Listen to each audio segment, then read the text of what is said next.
Yours babies. No, we're good.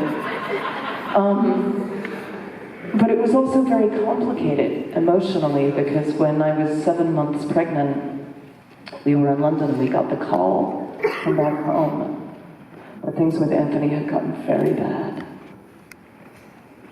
And that we were probably going to lose him almost immediately, so we fled home. And we got to be with him when he died. And it was so much less scary than I thought it would be. You know, they tell you that death is scary and that dead bodies are scary. It all just felt really personal and really normal and really natural. And I held him from the back while he died, and Neil held my pregnant belly, and I don't really believe in reincarnation, but I was like, it would be really convenient if it is true. There's like such a small distance to travel.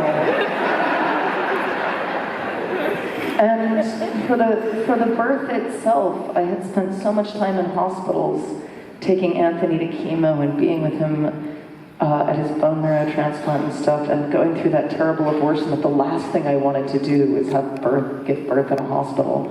So I hunted down this amazing, bunch of midwives in Tennessee, and we went to the woods.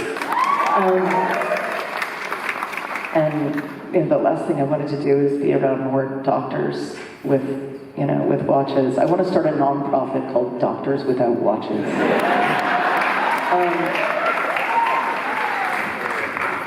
But it was also really strange. I gave birth in the midst of grief.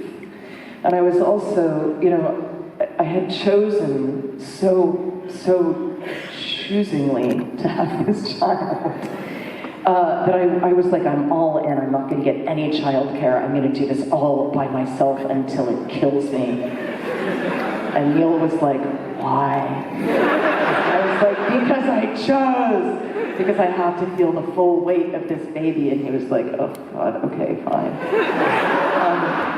It means that a few months later, when there was a memorial in Lexington for Anthony that a bunch of friends put together, Neil was off somewhere. I drove out from our place in New York, and it was just me and the baby.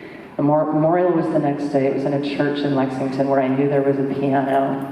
And again, I hadn't written music in ages. I had been too busy dealing with death and then birth and then infant.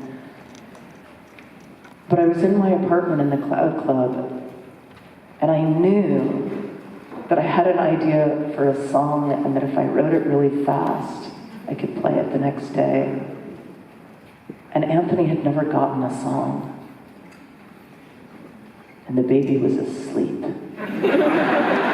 And I was like, fuck, this is it. And I remember looking at myself in the mirror and thinking, like, this is it. This is the moment where you will find out whether or not you suck, having had a child.